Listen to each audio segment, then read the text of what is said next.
Yo, hey, that's what happens when you got your neck over here looking at the other screen and the timer run out. What it do? What it do? Welcome to this week in live. Oh, my comments is missing. Oh, anyway, while I fix this, hi, Diana. Hello, good to see you, brother. Glad you're back in the studios.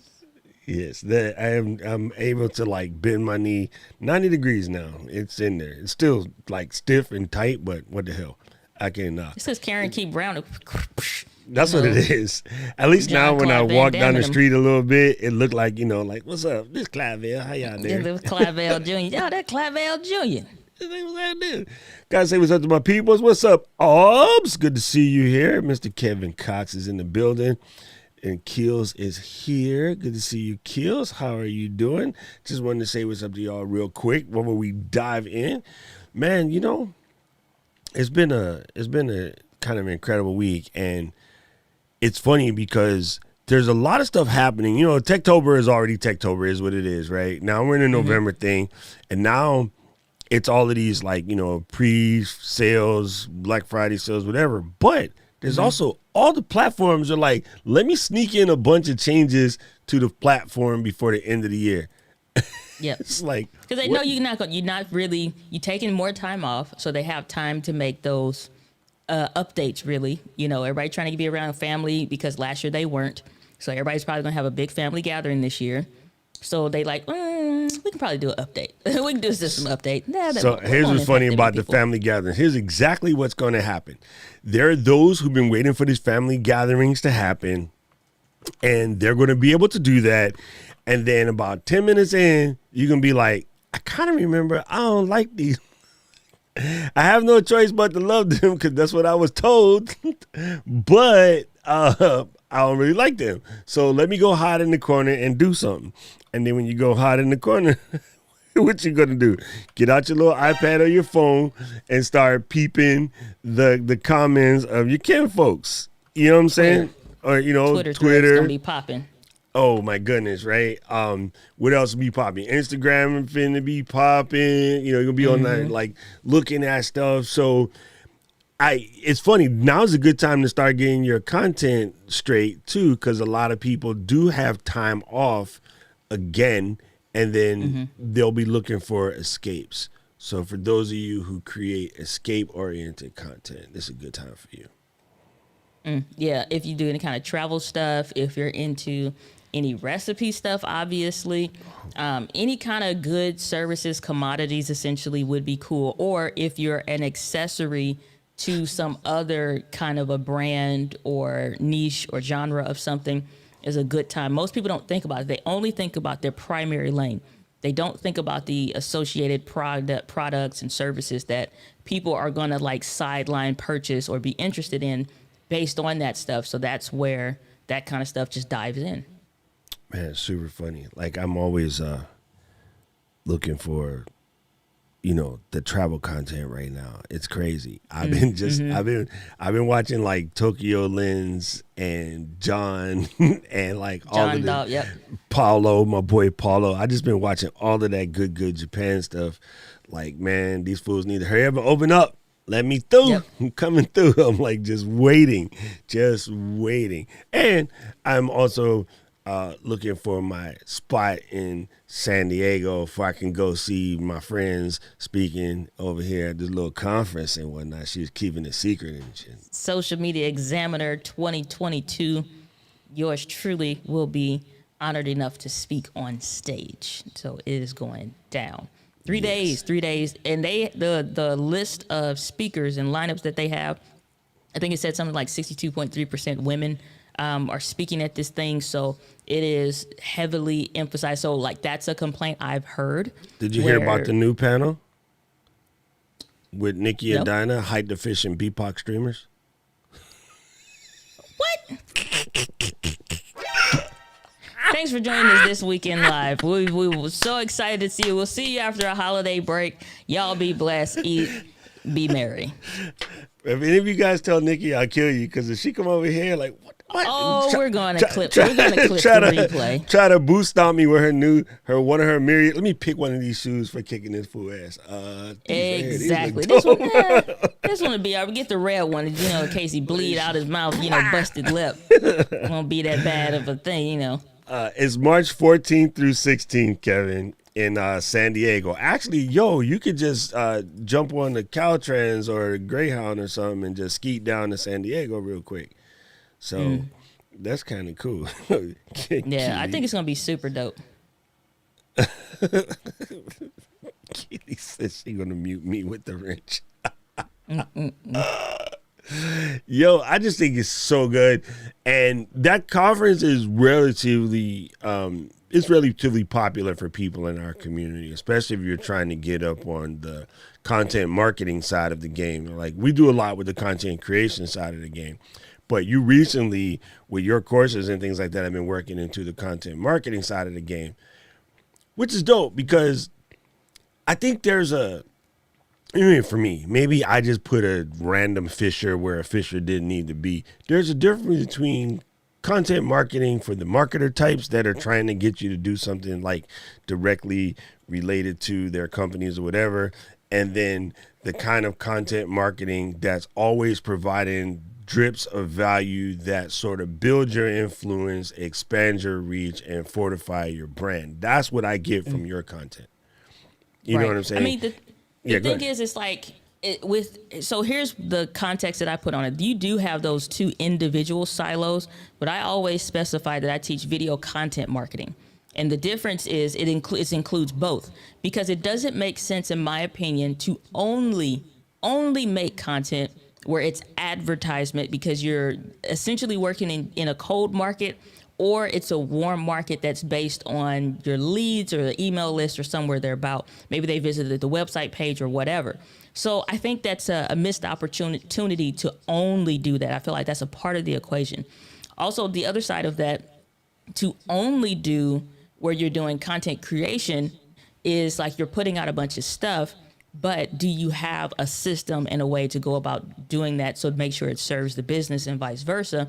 And more importantly, that content is serving your people, but what's the next step for them? How can they do business with you, and what does that look like to make that a good revolving door? For me, it's like when I'm going into video content marketing, it's so that it does the duality job. I don't have to do ads. Like, I get asked all the time. Literally got asked like the other day or something. It's like, oh, can you do YouTube ads? No, because honestly, it's a waste of money for what you're trying to do. It's like, you're welcome to do it, but it's a waste of money. It's like you want to do ads across all these different platforms, and it gets these superficial numbers of, making them feel good that you had these many eyeballs. And I'm like, technically, it's no different than like Facebook. You get a 3-5 second watch before they skip on. They're not interested in that. It's an interruption. Nobody that has regular YouTube, they don't have YouTube Premium, nobody's interested in watching the ad. Sometimes, if it is relevant enough to what they're been looking for or wanting, and they're just now getting exposure to that answer or as an option, they'll look into it because they can line it up with other options. But if it don't hit, then it kind of don't matter. You know what I'm saying? So it's like content marketing being that I'm going to put out enough answers. I was on a podcast this week, and he said, everywhere I go, I see you. If I go on Facebook, I see you. If I go on Instagram, I see like your content, like literally all the time. If I'm searching for an answer, your stuff comes up. I was like, that's the point. Because no matter where you go, at some point, even if you didn't want to click, you're like, let me just see what I like. This person, they got to know. And when you click, you get a bunch of, like the young lady said on my comment, you not only answered this question, but you also answered a future question that I would have asked. Ooh. That's good. You know what's funny? Ash Borland, my homie, he said that thing about, visibility. At this point in time, visibility is more important than ability. And it's right, but it's funny. Imagine when you have both, though. It's even better.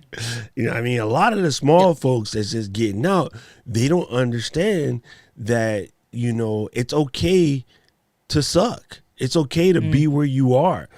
But as long as you're not trying to pretend you don't suck, right? So in other words, you come out and be like, yo, I just got this brand new fiddly widget. I have no idea how to use this, but I know I ain't by myself. Anybody else want to learn how to fiddly widget with me? Let go. We're going to do this. And then you just out there banging, banging, banging. Okay, today I learned that you can put background music on in iOS 15. So if you're the type of person that want to watch a YouTube video or want to watch something else, but you want to add a little background music because it turns out that music also helps you understand better, helps you hear better.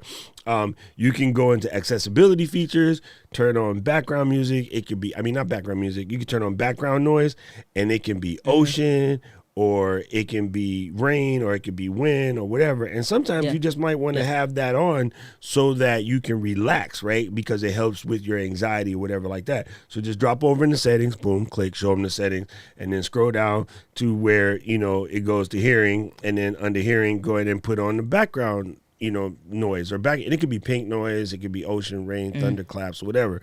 And people are like, what? Like, I don't have that problem, but I do like the concept of having background audio. That's dope. Okay. And all right, I'll just ask the chat. How many people knew that iOS 15 had background audio?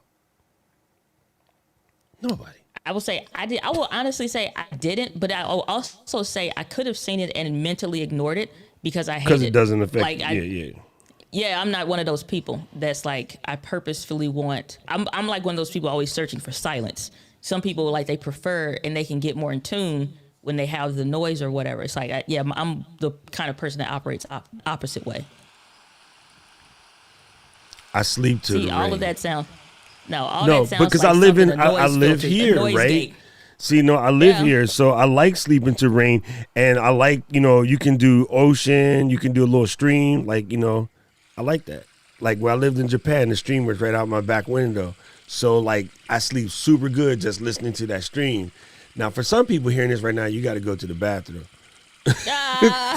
But yesterday, Rob and I we were just talking about whole entire channels where they got that 10-hour listen to the stream while you work or listen to that. And I'm telling you, bro, that forest with the rain and a little bit of thunder, I love that. And it was always a thing for me since I was a little kid. Oh, yeah. See, lo-fi works too. Yep.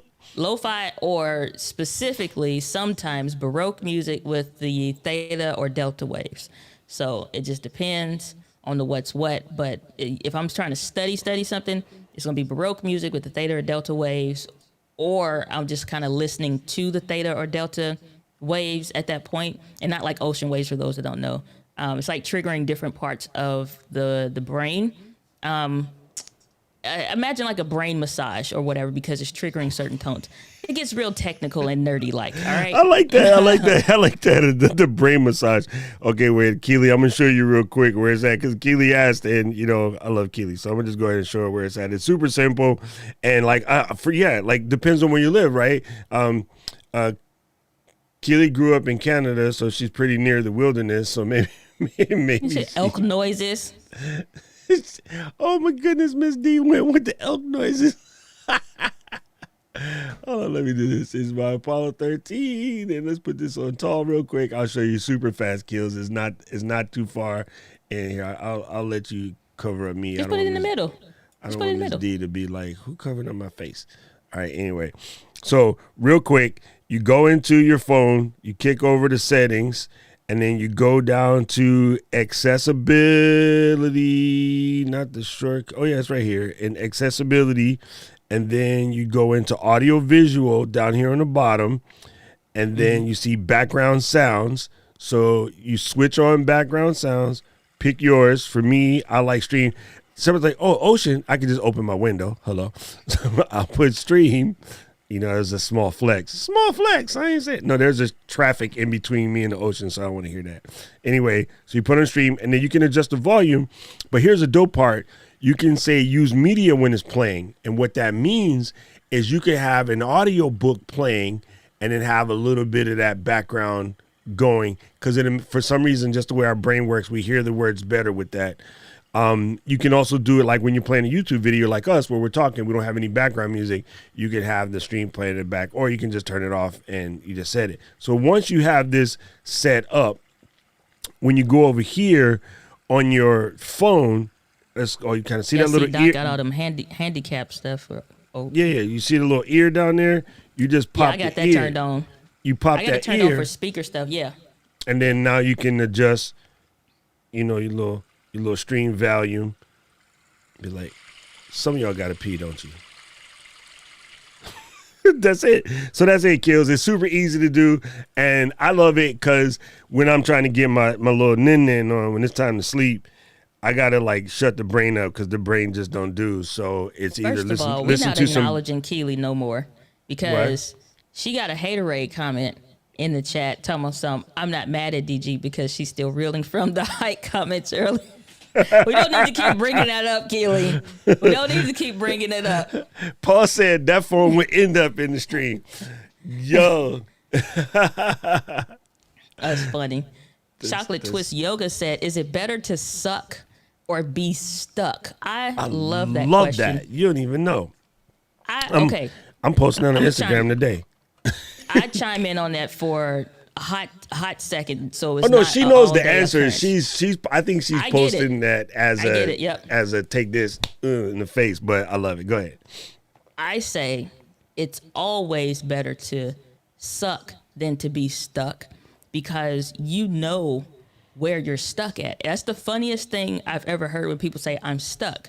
And I understand the concept of where they're coming from, but when you say you're stuck, you know where you are stuck at, which means you only need to find a solution to that current equation and you can move forward. Most people's problem is they are not interested in the response and the answer that they're getting. So they just rather stay there, and stuck is a cute word for you either don't want to admit that you want to quit, that you're afraid, or there's some other, honestly, excuse around either fear or you just don't want to, which is funny when we were speaking about this stuff as adults, because like this is stuff that's carrying over from being a child. If you don't want to, just don't freaking do it. Like you owe nobody an explanation if you want to quit, you know what I'm saying? Like stuff or whatever. Yeah, it's like, or if you're afraid and just be like, I'm just not comfortable with it, I'm cool. It's like, okay, walk away then. But it's always better to suck because that at least says that you are in the process of. If you are always in the process of, you're always still progressing. Suck doesn't last always. Suck is just the current state. It's not the final state. Yes. Carlos said, when we are living an unstuck lifestyle, we move a resiliency to handle those days when we do suck at suiting up and showing up. Yeah, true story. Man, it's kind of funny. Like, I'll say distractions. I'm back. What's up, camera junkie? You're in the building. I see you here. Yes, honestly, Kevin, that is so true. I'm curious to Carlos's take on that because I mean there might be a psychological perspective to that. But yeah, I me being the hard ass, I assume that stuck is pretty much just laziness creeping in, or it's fear of losing or being wrong. Some people have a legit fear of being wrong because they just have the kind of parenting that didn't allow them to be wrong. You know what I'm saying? I would rather be wrong in learning. You know what it is? Okay, let me fix this. We live in a success culture to where we don't have enough people showing that they effed up. We talked about this the other day in what was supposed to be study hall, but it ended up being a group therapy session between the tightest members of LGL. Like there was no random non-LGL people in there. So we had a dope conversation with Michelle, myself, Rob, Big Rich, Keely, and what's the little one name with the yellow outfit? We stretching people. Carly, like we was all there. We was having this dope conversation. Hold up. First of all, you ain't have to say that. You ain't have to call her little. No, all that's right, her you've name. been on a kick since you left New York. You've been real disrespectful about the hype. You've been real disrespectful about hype. I saw your Instagram post today, by the way. You know Damn what I'm funny. saying? Right, because you was being a hater in the picture. For those that you don't know, we completely derailing off whatever the hell he was talking about because he insulted our freaking member. You didn't have to do that. Okay, some little short, all this stuff. Yeah, since you touched down in New York City, you've been acting a little shady around the hype. Man, That's you all know, I'm saying. That's all I'm saying. Throwing You it know out what there. I'm That's all saying? Like, New York bring out a certain type of flavor in your family. You know what I'm No, saying? no, no. I'm telling y'all, as soon as we hit New York, Doc does some, oh, Miss D, stand up straight. I'm like, what you mean?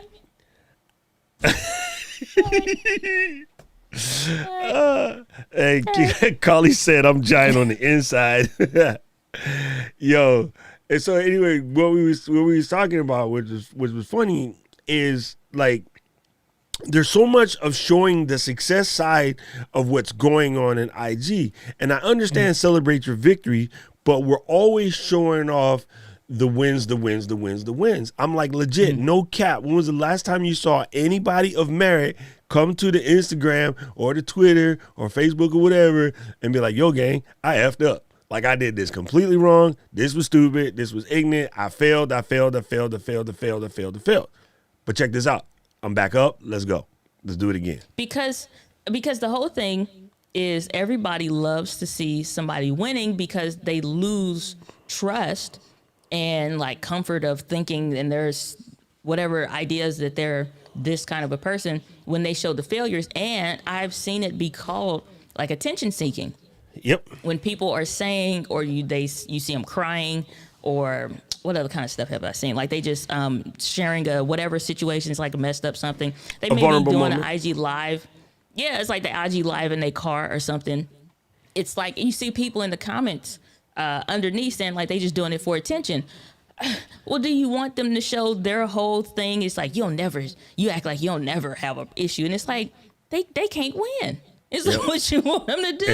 It's the classic catch-22, right? It's like if they share their losses, people got something to say. If they only share their wins, it looks like you're making it easy, right? And again, there's a little bit, and I just saw half of Keely's comments, so I'm not going to like explain her comment, but I'm going to just speak because I saw the word come up. It's one thing to come out and have a mea culpa because you did something jacked up and you need to apologize. That's one thing. But it's another thing to just straight, like, hey, I was trying this, pick us, right? Just all of our crew, right? I was trying this particular content strategy for a week and it was horrible. Let me explain to you, like it was horrible. Absolutely jacked up. I think the process is right. I just did it wrong. I'm going to back up and do it again. So here's what I discovered in trying this. Here's what I've done wrong. I failed. Or, boom, I bought this brand new piece of equipment, right? I bought, Sony ZV-E10, and I thought I had it licked. I went through all the steps. I did my homework. I did my research. I thought I had it correct. And you know what? This camera sucks for me. I can't say it sucks for everybody, but for me, it sucks. I shouldn't have done that. I'm either sell it real cheap. Anybody want it, DM me, whatever. But I'm going to go back and get something else because this is what I really need. Or that be even better, accountability. I didn't do my homework. I just bought it because Diana said. And not picking on her. I'm talking to some other people who do that. And then be like, yeah, it turns out this is not right. I should have done my homework better. Not, you made me buy. So I ain't reaching your wallet and pull your wallet out. If I did, I would have sold you my course, not a camera, dummy. Say it again for the people in the back. Because we can sell you both of them. Hey, I didn't reach in your pocket and pull out your wallet. You know what I'm saying? I think the problem with that, though, requires accountability that maybe some people, depending on where they are not willing to go there and admit that yet. Because you don't understand, like, so, for example, I was looking back at, like, I got, like, 5 memory cards on the desk. And I'm like, I need to clear all of these so I can be ready to move for some stuff I need to record today. And I'm like, so I'm getting the stuff off of New York. Because that memory card, surprisingly, is now broke. The safety thing broke on it, but it broke in the right direction. So I'm like, let's clear you off first because you about passed away in another 2 hours. And so I'm looking through like clips from like vlog footage and stuff like that. So I'm going to try to get them vlog pieces out and on the other channel or whatever. And I'm like, and I was really thinking to myself, and I'm like, all it looks like I'm doing is just saying how stuff is not going right. Like, it's like, and I'm like, yep, fired that editor, hired this person, fired that guy. I got, it's like, I'm like, But Like, that's do people dope really though, want to because see you know that what? though? When You know what I'm people, saying? no, I do want to see that. You know why? Because a lot of people are going to think, oh, my channel is doing good. I'm making all these content or whatever because I hired an editor. And if you skip the part about, yo, I hired 5 editors, I finally got somebody that know what they doing, right? Then everybody else think they just going to go hire some editor and it's going to be easy. Like when I saw, okay, I was in the process of looking for, maybe I should get into this. Maybe I should look into this. So I was combing the site. Combing. I come up on this request for applications. I guess that's the thing, job posting, so to speak. And it was the most masterpieceful thing I've ever seen of specifying exactly what you're looking for. Apply if you fit this. Do not apply if you fit this. If you're just looking to be so-and-so, whatever. I swear to God, I didn't notice it at first. I'm like, yo, this is brilliant. I'm going to take a screenshot of this so that when I decide to do it, I can work off of these criteria. And then I look up at the top, it's you. Oh, And I was like, ain't this, I done found Miss D's thing, right? And it was masterful. The average person that speaks, oh, I'm going to just go get me a VA, whatever, they didn't do that work first. They didn't do the onboarding process that you talk about. They don't do this is exactly what I'm looking for and why I'm looking for it and how, whatever. They just try. I'll admit, I didn't give all of those things to Luis. Is it because we're friends and I just thought we could figure it out? Yeah. But should I still have not done that? Should I have done it the way Ms. D said anyway, even though we are friends? Yeah. Because then it won't be, oh, man, Doc and Luis is fighting and Luis is short, so he done kick Doc in the kneecaps. hit him in the right knee. No, the left knee. It's Go the for left knee. it's The right one left is knee. made Get out of him. steel. You might hurt your foot. but and again, like, it's funny, but yeah, I mean, not even to crack jokes. And yeah, Luis and I are fine. Don't get it twisted. I should have made one of these documents or whatever. You know what I mean? But I didn't think about it at the time. So by people just assuming you can just do it, because if she only showed the success, like I got this editor and everything is gravy and look at my channel, I'm out here winning, blah, blah, blah, it would look whack. I mean, my whole thing, like personally, like, so I was thinking like today I got stuff to do and I'm like, okay, I want to clear these cards off. I need to replace some. And then like, okay, I'm like, I want to start getting the footage out on the channel, but I'm like, that's a lot of backdated footage and stuff from New York and all the rest or whatever. But it's some things I do want to cover because again, my whole thing is with that other channel. There are certain experiences that I want documented. I want it. I don't care if anybody else watches it. I want it. Like, because when I think back at some stuff that happened when I first quit my job, now it's just a memory. I don't have that footage. You know what I'm saying? Or if somebody else caught it, maybe then I have to steal their picture or steal their footage or something. But it's not captured. It's not documented. And so I can talk about it in past tense now, but I can't show what it is in real time. So it's literally just, there's certain things about where I'm at right now, I want it. And so, like, so it's like we've gone from, like I said, had the editor that I was working with, fired her, hired 2 more. One guy just didn't show back up after like 5 days or whatever. I'm like, if you can't show up with consistency and stuff like that, I can't use you. I'm deciding to let you go. You don't have another chance. I ain't doing no 3 times and out. This ain't baseball. Damn. Other fellow was fantastic, but kind of passive aggressive in approach to some things or whatever, and just said, it's like, yeah, I just don't think it's the right fit. I'm like, okay, cool. It ended, we walked away well. But it's like, the thing is though, with that whole experience, like I was talking to India earlier today, and I'm like, personally, I hate HR type stuff like this. I really do. It's like, but here's the thing. If I don't do it, you can't hire what you don't know. You hire assumptions when you hire what you think you know. You know what I'm saying? Like, so going through this, and that's definitely something that is, in addition to like I wrote down a brand manager and I wrote down for a HR person or whatever, essentially, it's like, that'll handle this. So the thing is, it's like, but I have to go through this to figure out what the efficiencies and the processes and the things that I want in my company. And then I can specify the what. So even like with the job posting for the editor and stuff, I want to set your expectations properly of what it's going to be like here. Because I'm real straight up. And as long as the work gets done, I don't care when you work. You know what I'm saying? So it has benefits, paid benefits, holidays, and all the rest and stuff like that. We have wellness days, all these different things. But you got to meet the criteria. And it has to be a good fit on both sides. If it's not, let's not do this, period. So now it's like going through this process again to hire 2 more editors at that point to bring it back up to 3.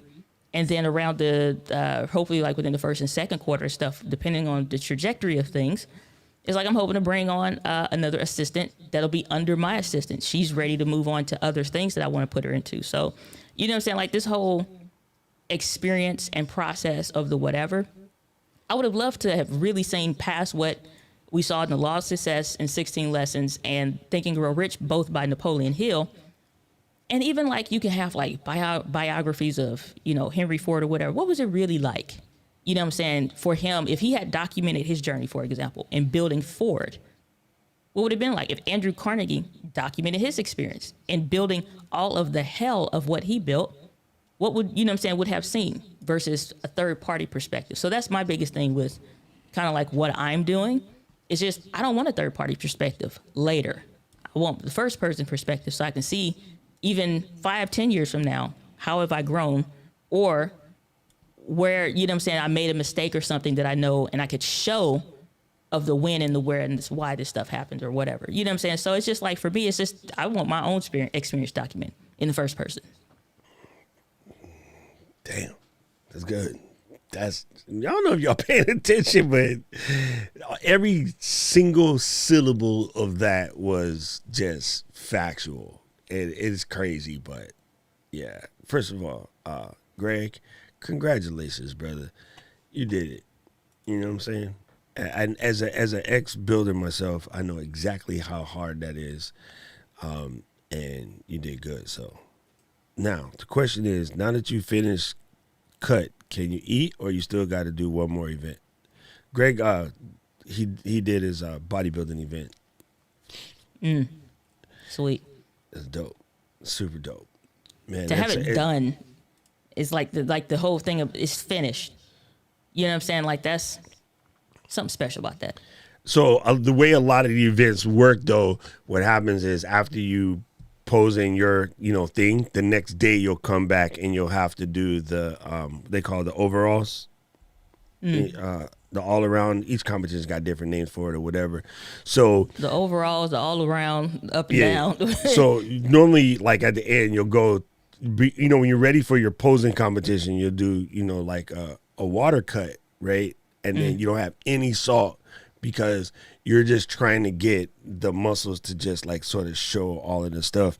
And it is brutal. It is brutal.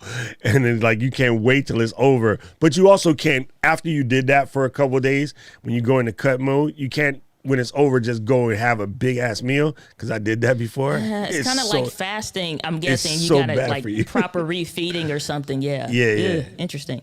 Yeah, it's a trippy attack on your body, but yeah. Interesting.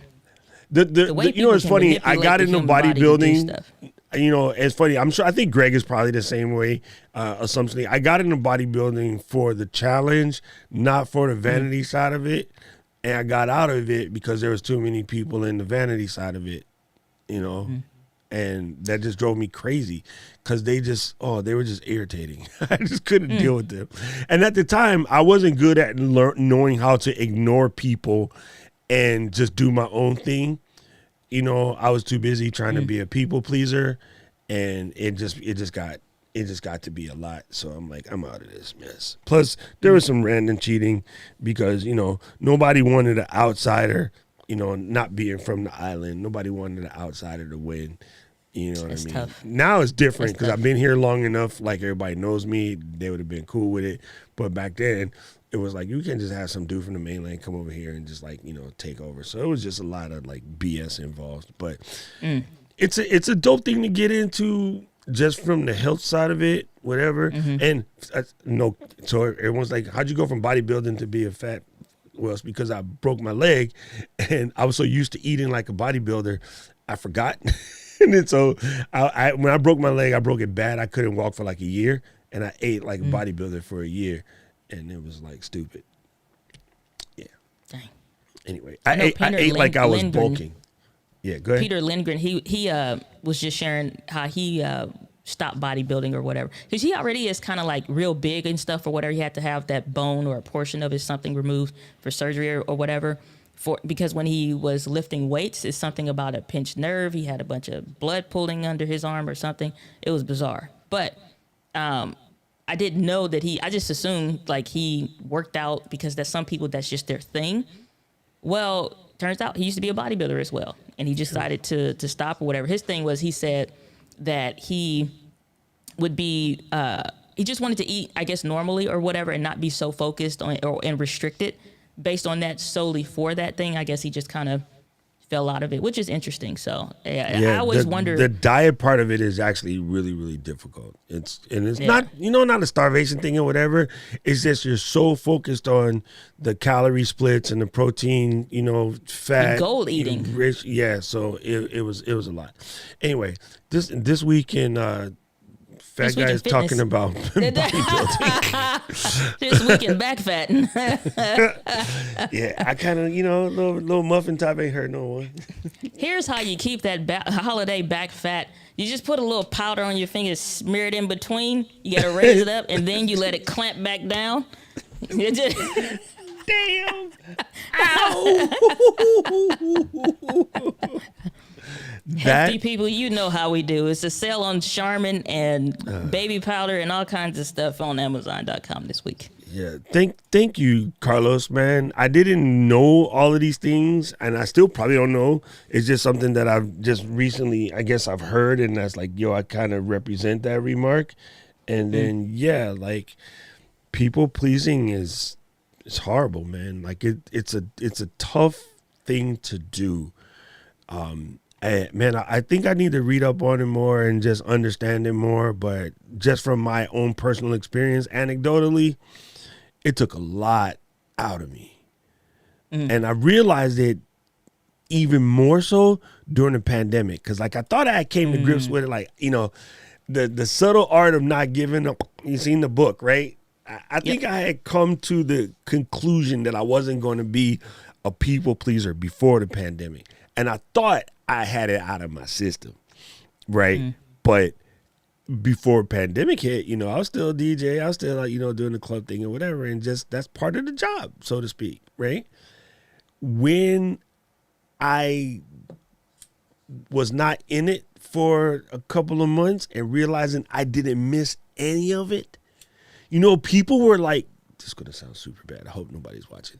People were like, yo, the worst part about this being locked up is I miss my friends. I miss hanging out or whatever like that. I was like, oh, shit, I don't miss none of these movies. And I was like, yo, but these are my people. Like, these are people that I actually genuinely care about. Like, I love them or whatever like that. And it was like, but I don't miss them. I enjoy being up in the house watching another Ryan Reynolds and The Rock movie. And it's like, oh, I enjoy working on my thing or reading these here books or, reorganizing my spice rack. And I was like, yo, I'm like, I just realized it's been 3 days. I ain't even checked none of their social media posts to see how they doing. And it doesn't mean that they're bad people. And it doesn't mean if I saw them more, I wouldn't care about it. But how is that? Remove the ability to see certain folks from your visual and you don't think about them. You had the perceived, I have to love this person because we're friends and we see each other 7 days a week and blah, blah, blah. But when they're removed, if you don't actively seek out them, talk to them, check on them, worry about them, whatever, if they don't cross your mind the way they should, continue to be a nice person, but you don't need to make adjustments in your life for that person because that person is not pulling your strings that way you think they do. I mean, to me, it's essentially, it sounds, more or less like, in my opinion, I would be so bold as to say it is a prioritization of other people and their opinions to the point of their satisfaction simply because that is how you define your worth. Yeah. Because there's been such a negative emphasis around the word selfish and a misidentification of really what that truly means. It's like, you know, it's like my whole thing is like, I don't know, I kind of been a different kind of a person to where it's like when I got ready to graduate from high school, I was like, that's all I used to do, because it's like I'm trying to please the parental figures in my life and the things that people say and whatever, saying all the right things, whatever. And I was like, I'm going to do this to the point that I get accepted to the school I want to go to. And then it stops there. But it didn't. It changed to some levels of, I'd say between, because I graduated high school when I was 17. So from 17 to about 20. And then at that point, I had made a decision that it's like, you know what? This doesn't work for me. To the point that I'm like, I don't like this, because it's no prioritization on me and what I like and how I feel, because that's predicated around what other people want. And this was like career based for the schools and the job. And I'm like, why am I even in college? All I wanted to do is be in band. I did that enough. Like, I'm done. Like, I don't need the rest of this. You know what I'm saying? So after that, past that point, I was like, I'm fine now. Like, I'm done. I don't need this anymore. I literally would just enroll in college so it looked good on the resume when I was going for a new job. That was it. And be in for like a quarter or something, then I'm out. It's like, you know, it's like, because the fact that there's been such a negative association with prioritizing self that like I said, I was just willing to be called selfish to that extent. It's like, I don't even care if it's true, because I'm prioritizing the things that are important in my life to me. When, if I recall, you only bury one person in a grave post. It's one person. Now you can stack them if you prefer. You still get your own spot at the headstone. But as far as I'm concerned, like, you die by yourself. You know what I'm saying? Like, it's you that goes. Yep. So my thing is, because of that, why would I? And I remember clearly, like, sitting at my aunt and uncle's house, like in my room. And I'm like, why would I sacrifice my one-time life experience to somebody else's ideals and vision that they have for my life, but it doesn't have anything to do with what I truly want? I'm not doing it. And I just don't care what anybody else thinks. And I don't think it's one of those things where you make a decision and then your life has changed, but it truly has to become the way you truly feel. And, like, again, properly replacing value on self versus others. And so I've already was said, like, even in high school or whatever, that I was like very direct is a nice way of putting it, you know. But, you know, my thing is that I'm glad I've had many years of that experience, because you build and truly become who you see yourself up here. That's only been the goal. The who is up here that I see 5 years from now, I'm just getting to her. Everything and everybody else is not as relevant as this up here and the purposeful work and that I intend to do. Anything else, like anybody else's opinion, becomes irrelevant. It was a saying that if two people, like, God never made two people the same. Even twins are not exactly the same. You know what I'm saying? So if there are two people, two things that are exactly the same, one of you is irrelevant, because it was only ever one true model and mode for you. So if that's the case, I'm going to be my best version of myself and whoever I define that as, not because somebody else feel like or think that, or I'm trying to do something to impress them. I just feel like, I don't know, man, my life experience, I feel like everybody, and I think I wish everybody felt that way. So I get where you're coming from with the people pleasing stuff. I just wish everybody had that revelation to an extent, because this is your life. And when you get to the point, because I've had that morbidity moment where it's like, you get to the point, you may not wake back up. Are you really satisfied with the days you've had prior to today? Oh, and the answer was no. Talk about it. Like, once you have that moment, bro, things are different. And, you know, Carly asked a very interesting question, and I love this question, and it's true. Can you talk more about the difference between people pleasing and versus serving your community?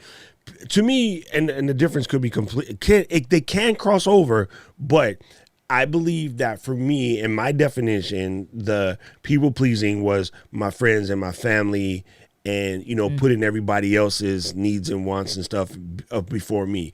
I mean, like, legit stop in the middle of doing something that I need to do to bring success in my life to go tend to somebody else's BS because they cried wolf or they screamed or they need this or they need that, right? I think of it as the person. This is going to sound super mean, and I hope nobody from outside of our crew is listening. When people go to the community and ask their questions in all cap, I almost immediately think they don't really need that question answered. They're attention grabbing, because why would you write your question in all cap? That doesn't show urgency. That shows selfishness. Right. And Carlos would know better. This is Carlos's job.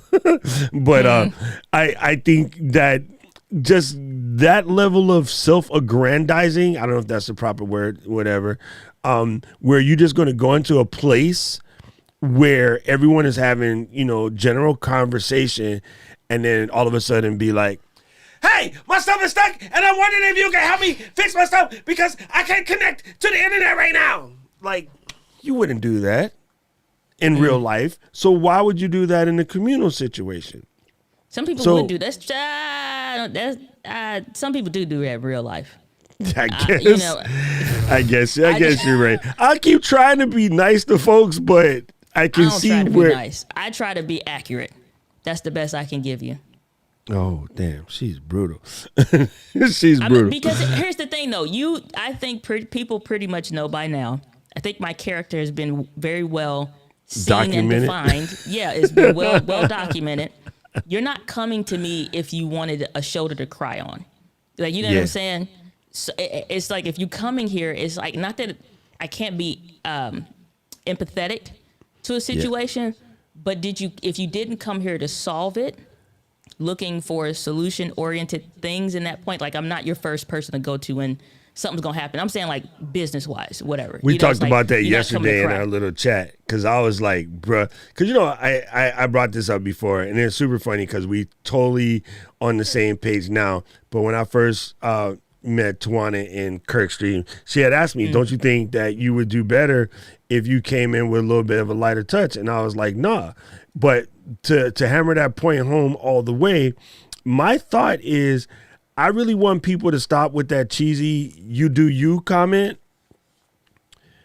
because some of y'all have been doing you for 30, 40, 50 years, and it's not moving the needle. You're not getting where you at. Maybe it's time to stop doing you and do what's right. Okay, so you sleep all day, you eat really bad, you never pick up a book, you're angry all the time, you are evil to people, you ain't found Jesus, like, whatever.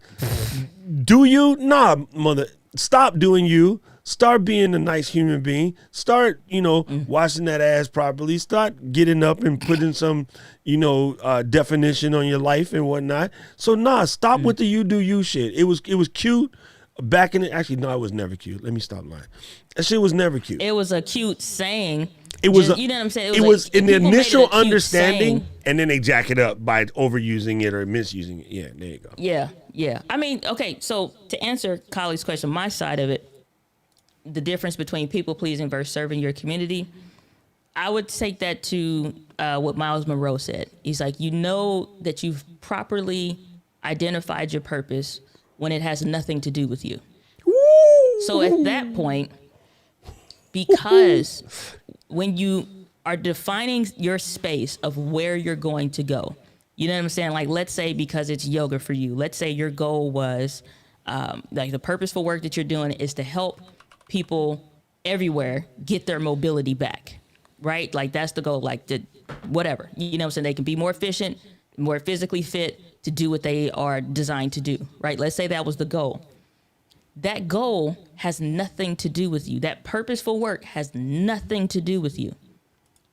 Now, my thing is, like, that is serving your community because you're making decisions based off how is it best going to deliver service to the end result goal of the purposeful work.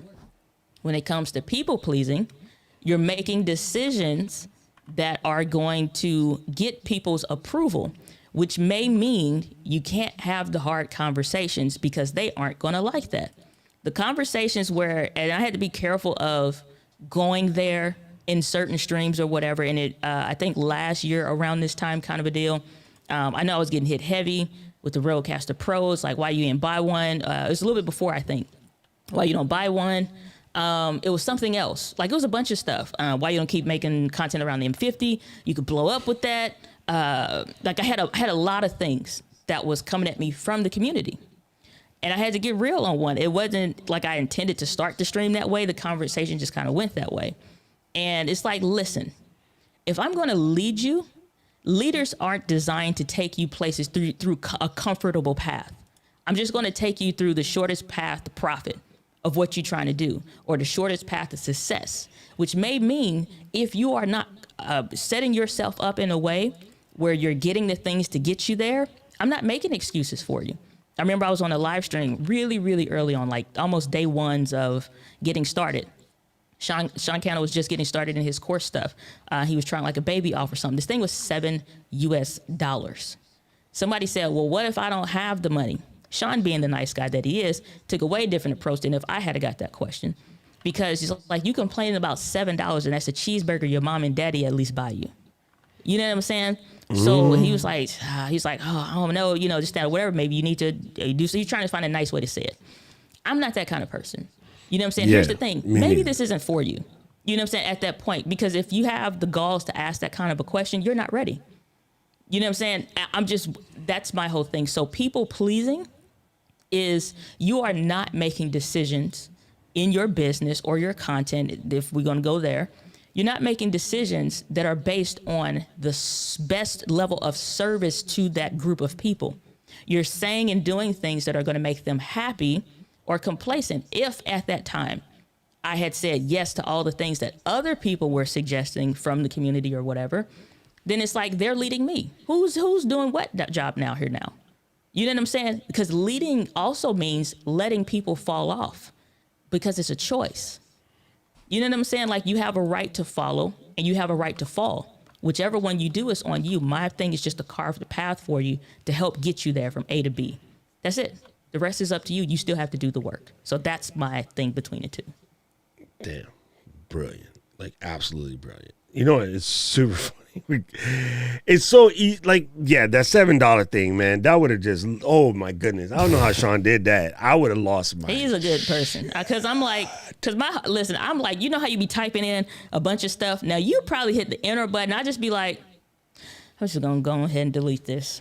I'm just log off. And like, shoot. It just, because here's the thing. That's where, back to the whole thing of the do you boo boo or whatever. If you like it, I love it. Whatever. No, because I think we're conditioning a society of yes all the time. The honest answer for everything ain't always yes, and that's acceptable. I think, and my personal belief is that that's wrong. If I'm not willing to tell you when you're wrong, it's like, no, guess what? That is too cheap of a product. It's a bunch of garbage. You wasted your money. Don't come asking for somebody to turn this into something that was going to look fantastic. It's trash in a bag. You know what I'm saying? Yes. And if you decided that you want it, accept it and the quality that comes thereof. You know what I'm saying? Just be done with that. And then to try to either blame somebody else for it, one, or use it as a shortcoming as to why you can't do what you know you're supposed to do. That's the other thing that they will do. They will be like, well, I got this and this, and because I got this and this, I can't, oh, it's not like that, man. I only have this piece of gear, so I can't do that what you're doing. You bought that gear. You made that decision. Holla back. What the hell that got to do with me? Not that that's ever really the answer, because in theory, you can still do it, but not like to then in turn try to put it on somebody else like it's their fault. That's all the gear with what you got. I just can't. The biggest reason why I can't rock with those kinds of responses to things is because it takes a position of like the whole woe is me. Instead of taking the reasons of the why not that you've chosen is simply a perspective shift that honestly falls back into personal development again. Instead of saying, you're saying all the reasons why you can't, instead of developing and saying the reasons why you can, or even more so why you need to. You know what I'm saying? I was, it was a question that got asked that said, what was it? It said, if you were going to give your younger self advice, what would it be? Or whatever, I guess for YouTube or something. And I was like, stop wasting money trying to make that phone look good. The phone was trash if you never used the camera. Like you, because it has one, at best is to take a picture if you get in an accident. That's about as good as it's gonna get. Like, you know what I'm saying? Like buying the phone accessories. Cause I remember I went down a whole distracting path cause I'm like, I'm not gonna learn this DSLR stuff. I could just use a phone because they say you can use a phone. So I'm just going to stick there, knowing good and daggone well, I should have just bought a camera to begin. But what did I do? I calculated this video. I had got the stuff together. I just need to record the A-roll for it. Like all the things that I bought up to date that was a complete and total waste of money, why I bought it and why I wish I never had. You know what I'm saying? And it's just like, and like what that grand total amount comes to. And it is, those bad decisions are expensive. Ooh. Because when you realize that, oh my God, like, yo, I spent crazy amount trying to work around it. Yep, you working around. That's the thing. Going back to that other right, question that Kali asked. Kali, I'm gonna snitch. Sorry. Oh, Michelle not here, so I'm a snitch. Michelle and I came to Jesus last night. Because we are like, okay, so I bought this, and I bought that, and I bought this, and I bought that, and I bought this, and I bought that. And then I spun up the WordPress instance and started working on the theme and filling it all out and whatever. And I'm still working on this to get out my coast. And Callie was like, y'all stupid. Why? Say the truth. And I was like, yeah, Michelle, I think you need to give up on this and then just do Kabibi. Sorry, I'm snitching. I'm sorry, I'm snitching. And then it was like, yeah, I think I know, blah, blah. So we was talking about it. And then we were talking about how, like, if you have something that you're using and for whatever reason it gets disconnected, and it could be a minor thing, but like if it gets disconnected for the simplest thing, you are jacked. Like you have no way to go back and fix it. You got to wait till the algorithm is straight or the rhythm is straight or to the beat of the rhythm of the night is straight or whatever. But like in Kajabi, it's all in one system. And then the fact that she and I are still building our WordPress instances and like trying to get everything like legit together, Kali was like, yo, I got my joint and I set my whole thing up in like a month. And then I just been like, you know, fixing it and correcting. Like, shut up, you little. When clients take thine advice.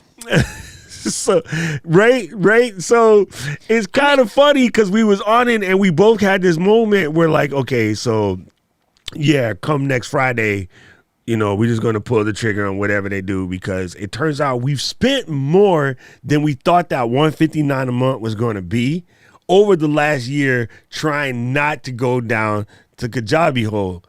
And yet all of the people that last year, Black Friday or last January, you know, 45 days free trial or June, 3 months for $99, all of them are like done setting their stuff up. And we still. You know what I'm going to do? I'm gonna do. I would tell you. I'm gonna interrupt come over you. Like in a video game and teabag on the loser. No. We regret to. We would say this breaking news. You know what I'm gonna do? Just because you said that, just further to push yo behind in gear around him. I'm gonna do a Kajabi quick course because we already had another course coming out around January that was gonna be YouTube focused. But I'm gonna squeeze that in.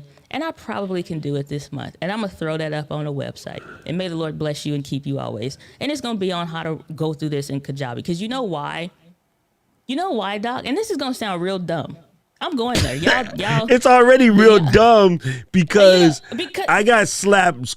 I mean, I got slapped with 2 bottles of alcohol on freshly razor cut nuts. because you know why? It, and it's not even like I told you so or that kind of a thing. You need to feel that scrub a dub dub against the knees because you have to experience sometimes that kind of stuff for yourself because convincing people, that's why I don't think convincing people works. I think showing you and allowing you to make an educated decision, and sometimes that comes by way of making a bunch of uneducated decisions that you think you know, but it's just like, I'm gonna let you experience it. Go for the gold. Because it's like, here's the thing, that pain, the wasting the time, the like, okay, I'm gonna do it. Okay, I'm gonna do it. Okay, I'm gonna do it. That's gonna eat at you at some point. It You did. know what I'm saying? Like, As so I the was, thing. So, the funny thing is, I was talking Michelle through this with Michelle and I one-on-one. We had a call, right? And I was talking her through it. And I'm sitting here saying, I just told her everything that I didn't do and like I should have done it. So initially, our first call was just Michelle and I was like, yes, I should have done this a year ago. So I was, admitting my failure, admitting that I screwed up, blah, blah, blah. And then yesterday, we were talking about it again because we were going down some other rabbit holes. And then Kali was like, yeah, man, Kajabi's like, legit sauce, blah, blah, blah, blah, blah. And there she is right here, Kajabi's the truth. And I was like, man, I'm going to have to just eat and be like, yeah, I effed up. Because I swear to you, Diana told me this December last year. because Kirk was asking about it. Yep. I We had a had couple this people that asked exact about it. conversation December And last year. To Keely, that's saying it's like, oh, WordPress. No, here's the thing. The difference is when you have a specific need for content creation around that framework that makes sense, Kajabi is the best solution. If you have other potentially website needs, desires, whatever, you got a team that's going to handle that kind of stuff, or you're at least in the process of building something that you can hand off to a team later on. May the Lord bless you and keep you and go with WordPress. But for most people in this space, Kajabi, I've been with Kajabi since 2018. This ain't no last minute thing. Dude, So and you're not I gonna switch in know a how year. to, okay, here's the truth be told. I know how to do WordPress. I know how to do it fully well. But for some reason, yes, it can be done and it's a hell of a lot cheaper and blah, blah, blah, blah, but it's cheaper for a reason. You have to put in a lot more extra work, and unfortunately, the way it is with Kajabi, which is dope about it, some of the limitations allow you to stay focused on what you're doing instead of getting cute and adding these plugins and twirling stuffs and all this other right? Sometimes just having those limitations mean you produce. And I would never repeat this out loud again. If anybody ever says I said it, I'll punch you in the face. That some of the things that's dope about the level 1 streaming platforms is you can't do all of the stuff that got everybody in our comments in the community stuck. All you can do is turn on your camera and call on your guests and do your interview and then hang up. And then those people that tend to use that type of stuff, they tend to just get their stuff done. Where the rest of us, we start seeing us or out in Fulgens or whoever else and be like, oh, I need mine to look the way theirs look. So they start doing all this other stuff. So sometimes a steak with just salt and pepper and a kiss of garlic is it. You don't need no sauce, no A1. You don't need nothing. You just taste steak. I just think, again, keep the main thing the main thing. And most people will spin their wheels trying to do something that you have to start at zero to do when you could have made enough money to hire somebody to do it, even if you temporarily switched to Kajabi and it was that kind of a move, but you went in with the game plan. It's a choice. Wait, and why she yelling though? I'm just saying, No, Kali's saying the exact same Kali. thing. I'm talking That's what about I'm saying. Kali. She's saying the exact same thing, and that is exactly what I said in 2018. I kid you not. I Yes. walked up. I had been spinning on my same stuff, built all this thing, learning all the WordPress themes. You spend all your time looking for more WordPress themes. Oh, and I wonder which one is the best WordPress theme for this. And then you like, oh, but ownership. Oh, but this, all this other stuff. Guess what? You spent months wasting your time in doing, not making no gosh darn money. That's what I made got no stuck money. on. I got stuck on the same thing Michelle got stuck on, and that was the the comment from our our missing man syndrome, who was like, yo, the ownership and blah blah blah. You know what? I don't. It's like my car. I don't own it no more neither. I lease it. So sometimes there's certain things that are just better to lease it. So it's funny. We got I got just Jack. think when you going into, there's some things traditionally as an entrepreneur makes sense, and there's some things traditionally as a creator makes sense. When you get into this hybrid space of needing and doing certain things, when you are just like, everybody has that starting whatever camera that they start with, and God bless the people that started with a Sony A6400. You know what I'm saying? It's like, because you started off well, you skipped Yes. a bunch of stuff, but if you are starting off and you're getting the whatever camera that you now don't like, or like for me, when I first got started, it was a phone, and buying all these phone accessories that literally pretty much could be still sitting in the box right now for how much little use that it got. I had shared on, I think it was like YouTube stories, that like, I'm so embarrassed. I was so embarrassed to share like one of my first live streams from, I think it was like almost like a week ago or something. And it was like 30 seconds of just the camera flopping. It was lime green looking, and the audio was terrible. And I'm not even talking about nothing for like the first 30 seconds. I'm just like complaining about what happened, why I was late, and why I couldn't get the stuff to figure, and stuff was all like, and I'm just like, you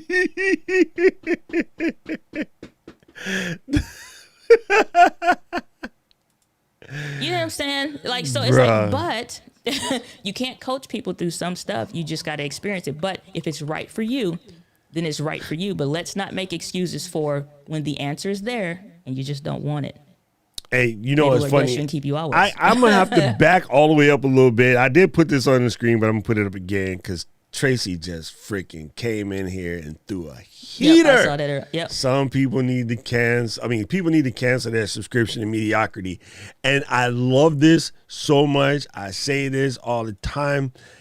I have a post on my Instagram channel from like months ago, and I might need to recycle that. And it talks about the difference between mediocre and mediocrity. The difference between mediocre and sorry, I just said that wrong. Between mediocre and meteoric is action, right? Because a lot of people are so stuck on the mediocre part, like they're not really trying to do stuff, they're not whatever, but the action is there. And it's funny because the question that came up today in class that I'm doing, and they were like, how, man, this person has incredible camera presence. Like, how do you learn how to have such good camera presence? There is no learn. The only way to get better on camera is to be on camera. Like, you can't just learn that. You can't read a book. You can't do anything. The only way to get better at camera presence is spend time on camera. The only way to get better at golf, hit freaking golf balls. I'm sorry. You can't. My mentor said, a master of one is a master of many. If you can't lead one, you can't lead any. And that's what most you people got fail bars at, out here? leading themselves. I'm saying throw some beats to it. Throw some bars out there. But no, but that's the thing. It's like some of those things that I was taught, those sticky statements like that, they just really stick, because at the end of the day, a master of one is a master of many. If you can't lead one, you can't lead any. And most people don't focus on the leading themselves first, even in certain areas and stuff. So this stream that I was telling you about is from 2016. So November of 2016, I had a stream. The first streams and stuff was on I had Facebook. a stream. Sorry, I couldn't help it. I had a stream. It just came It out. was Sorry. lime green. The lights was lime. It didn't This look year, right. Halloween came on the weekend. Me and the Ghetto Boys Man, is trick or listen. treating. It's like, listen, the Vaseline foggy look because the lens is dirty. It was there. Shaky camera syndrome. It was there. Terrible audio. It was there. No relevant start point. Nothing. It was there. Thank God I didn't add on, have the disease of a countdown timer for 9 minutes and 59 seconds. For Yeah, some man. people. I mean, That wasn't there, thankfully. But I'm like, I literally sat and I just looked, and I couldn't take no more after 29 seconds. And I'm like, you know what? This is disgraceful. Back then, I didn't know no better. But now I do. But here's the thing, though. Again, one of those moments where I'm glad it was documented and that I didn't delete it out of shame. So I could share that now. You know, fast forward from 2016 to now, it's like you can see the growth. You know? Yep. I had a stream. Look, we got to do a holiday jingle or Holiday. something. We're going to say that one for January 20th. I had a stream. I had a stream. Hey, Rich, Well, to your cameras will be point, clear. I think this is a good statement, Rich. Do you think that all the bells and crates, I was going to say bells and whistles, but bells and crates are another way to stall? I believe so. Bells and whistles like what, though? No. So I thought you was about to speak Japan. I'm like, dude, we in English mode. Like, stay with me. Stay with me. No. So like, we have a couple of friends who will do gas and buy everything, and then by buying everything, each new piece of equipment is another week or so that they need to learn how to. I just got this. I'm going to learn how to do this. I'm going to unpack it. I'm going to do the stream. I'm going to show people setting it up, whatever. But then, now I got to learn how to use it. Their content that's actually what they do now comes out. Then a couple weeks go by. Ooh, new thing came in. Ordered it, bought it, came in. Boom, here's the ordered it, bought it, came in thing. Didn't set it up. Didn't do the videos, whatever. So they're just buying more stuff for the gear. The studio is looking fantastic already. Studio was fantastic from the word jump, but they're still flexing the studio, but they haven't made any videos yet about their own actual stuff because I guess in a sense to like we're saying, you're buying all the bells and whistles and everything, but it's a way to stall. Right. So yes, then to that point, and you know because what? there's cats, Most there's people- cats that got the car in the garage. They've been working on that car forever. Ain't never been to the racetrack. That Yes. car looks like Yeah. it can see the freaking future without a gigawatt transducer, capacitor, whatever the heck it is, gigawatts, Flux capacitor. flux capacitor, 1.21 gigawatts. 1.21 gigawatts, right? And yet it's still in the garage because they're Yes. not really ready to race. So, two schools of thoughts on that. And I can speak to from the 22-year-old version of me that got gone off on many times by my mentor, because at that time I had just really been introduced more into personal development and like uncovering my issues. Let's go get a book around that to start working on that. But I was never ready to do any kind of actionable work. So my excuse was I need to go research to find the book. And then when I'm done reading the book, I'll know how to fix the thing because that thing is in the way of me doing the other thing. So I literally would read. It take me a day to read a book, Doc. Let's just be honest. You know what I'm saying? Damn! Like, Oh, he flex. I can read fast flex. No. Damn. I'm just saying. So like a 300 or 400 page book, I could do it in a couple hours. I'm done. You know what I'm saying? So I know I could clear a book or two a day if I wanted to. I read But- like this. Johnny was walking the street. See Johnny run. It was summertime when Johnny started walking. It's springtime and wintertime by the time you get through. But no, it's like, so I knew I could. And here's the kicker. I also would get the audiobook. So I could listen and pick up from where I left off at in the car. I'm an obsessive learner. Like when I want to learn something, I'm diving all the way in and like fully educate myself. The problem was I would allow the fear of doing get in the way. So from the 22-year-old perspective of me, bells and whistles are a distraction and a way to keep from doing. Yes, because you're just putting forth an excuse that sounds right or good enough in the right context. Because at some point when you're in the process of progressing, then you do have that learn the thing to go do. But fast forward to now, past that part, the learn and do. Just said I read like Kid Rock. Damn, Todd. Todd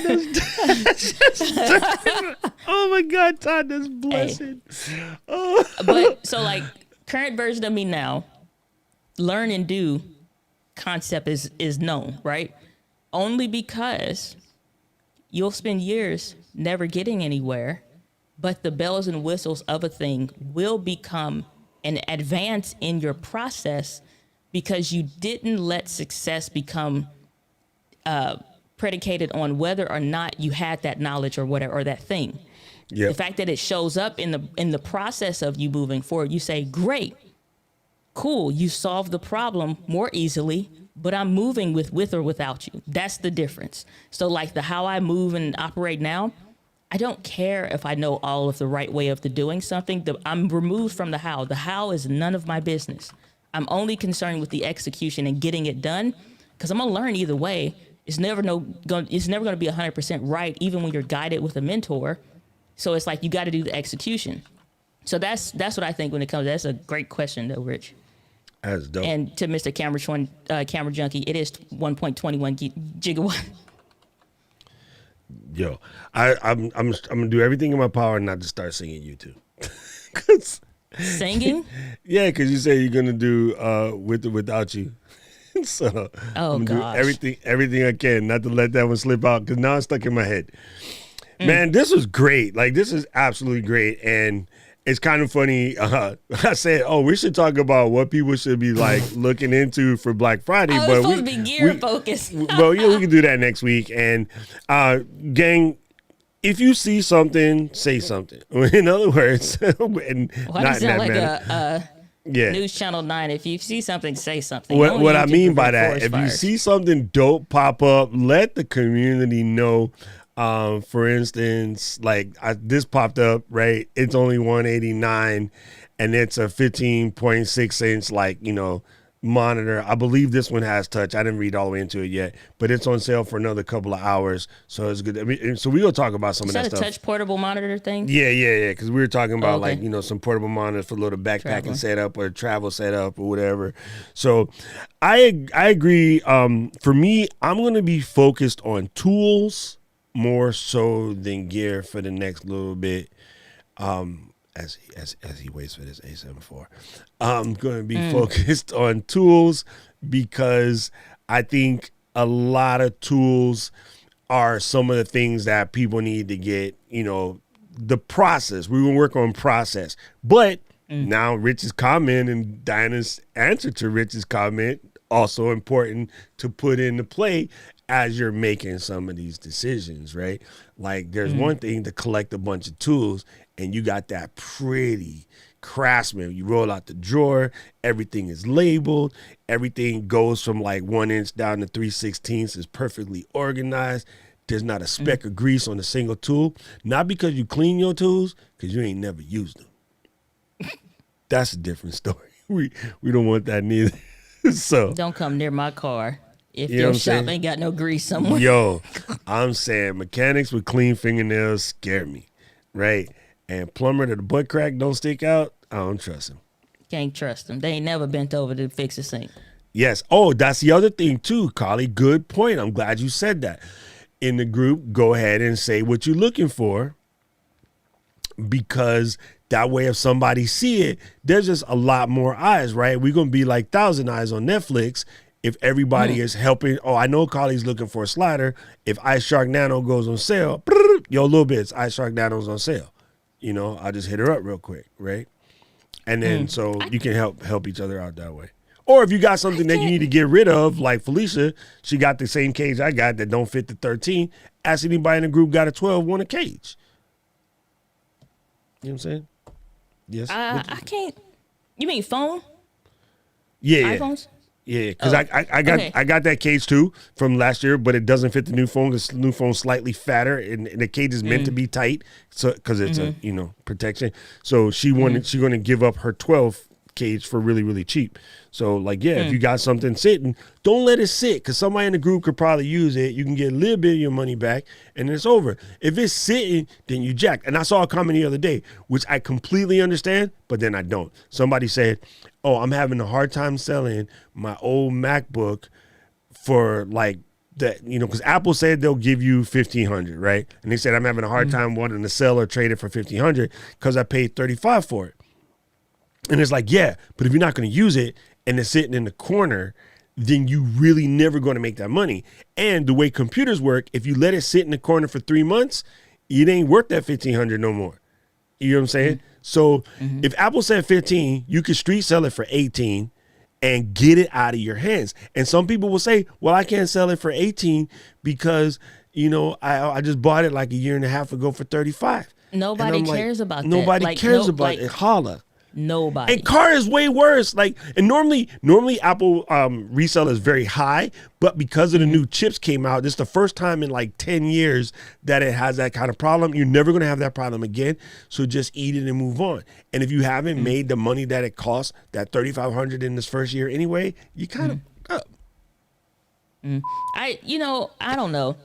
When it comes to that kind of stuff, even I don't know if I had to look at the what to buy. I think I like last year, I didn't have nothing I wanted to buy other Me than neither. this mic, which was like around December by then, which was this mic. And I was like, I do want, because I'm, again, foreseeing new goals, stuff that I want. I was like, okay, I want to, one, have a year of learning this gear and stuff like that, which this year I have. But also I knew time frame wise, okay, I'm like, okay, I know I'm be starting to write that book or getting it ready to have it kick out. I want to do my own audio book recording. I'm not doing it on the Q2U. It's a fantastic microphone. I'm not doing it on the Q2U. So I was like, if I wanted to do it myself, could I do it? The answer is yes. So Rodecaster Pro, SM7B becomes the thing. I'm sorry, Luis, I'm with team Side Flippy. Luis is stupid. I switched teams. I'm sweet. I'm like, that's another thing with A74 is just, I don't know, man. We'll go there. But I don't really think there's anything other than like memory cards, probably getting like UHS-2 cards now. That's all I'm going to get. I'm just looking for memory cards. Even my storage is covered now because, I got freaking Beastzilla over here. Like, I'm really... It's not, even with that, there's nothing that I need that much storage for. Locally. No, see, everybody's getting it twisted. I'm not telling anybody to go out and buy 40 terabytes like I did. I'm telling people to go out and get like 12, maybe 8. A 4-bay will suffice for what most of the people in our community do. The reason why I went as big as I did is I do a lot. Yeah, it's just different. But for the average single person creator, everyone should own a 4-bay. I don't give a fuck if you make videos once a month. Sorry. If you make videos once a month. Because the minute you eat a project, and again, a 4-bay is like $400 or $500, and you put 2 drives in it to start. That's going to add you another $300 a piece. Right. So you'll come in at like $600-700 total, but you're safe. You're absolutely safe. And for what most of our people do, you don't need to edit off of the RAID. I built mine to edit off of the RAID, just because it'll make life easier. But I already have the other stuff in place. I already have the 10 gig network. So the reason why I don't want any of our people to try to edit off the RAID is because then you're going to have to go set up a 10 gig network, which is not cheap. So you be adding. So yeah, I future-proof this because this is literally good for 7 or 8 years. Like I don't have to touch it. And I know it's like, solid.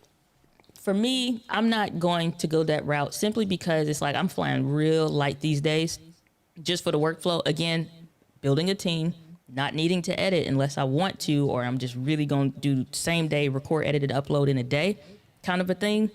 It's like I'm floating at 2 terabytes of use and needing that. That's it. So it's like because of that, and it's like offloading more stuff. It's like at the point to where, like I was sharing with you, like my goal of getting that warehouse. It's like at that point, then at that point locally, like the building will have that kind of a infrastructure and better kind of a thing because now it makes sense. But for me, it's like I don't want to ever pick up that much kind of a work again. I don't know. I just got vision for past this point. It's like I've done the 8 terabytes in a day kind of a stuff where you literally are moving that much footage around and stuff. Like I'm like, I'm not doing that no more. You know what I'm saying? Like that's not my personal goals anyway. So it's like for me, I'm looking at them Sony Tough cards, which I think I got some stuff moving for a potential relationship with another brand. That's one that was on my goal sheets to work with. We'll see how that works out. And then based on that, opens up some new doors for the next 2 years, hopefully. But we'll see.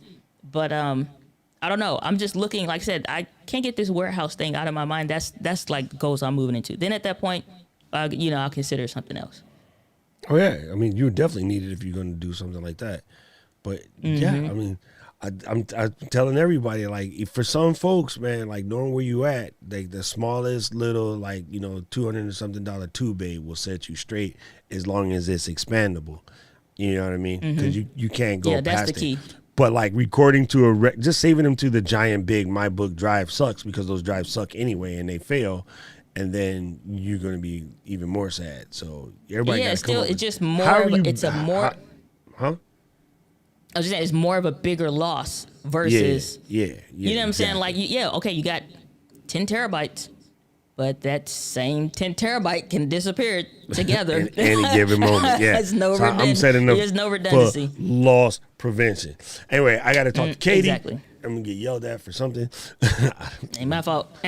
Play the music. Play the music. Probably something Paul them done did. Cause Paul is swift, bro. Uh-oh, I done did something stupid. See you guys next week. Oh, next week is Thanksgiving. What we do? Well, I'm gonna be eating. Yeah. All next right. Thursday? Are we doing the show next Thursday? That's what I'm saying. Next Thursday is Thanksgiving, ain't it? Yeah. I mean, you ain't gonna be eating all day. Y'all better show up. We'll be All right, here. I'm good. I'll be here. All right, then. I guess we're not eating, Rich. Rick, bring your second plate. Yeah, Rich gonna come through with a plate. He got a little greens on the side and stuff. All right, gang. Peace out.